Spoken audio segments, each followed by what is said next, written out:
Natalo ako ng 1,000,000 na higit, guys. Dahil lang sa scatter.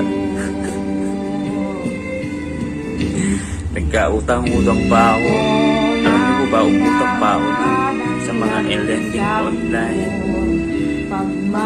10,000, 50,000, guys. Tapos ngayon ako'y nahihirapan. Hindi ko lang paano ko babayaran ng mga utang ko na yun, guys.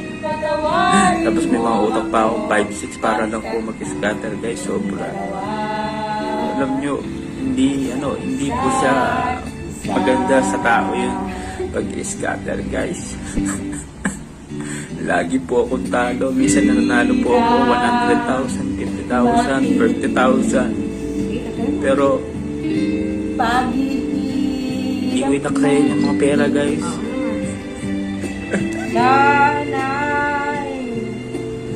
Ngayon, sinisingil na ako ng mga online credit. Yung mga online na utangan ko, tsaka mga 5-6. Pinababarangay na po ako. Dahil lang sa online gambling.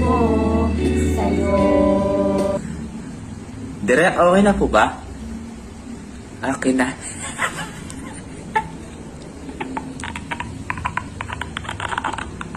Hindi rin okay yung gambling, guys.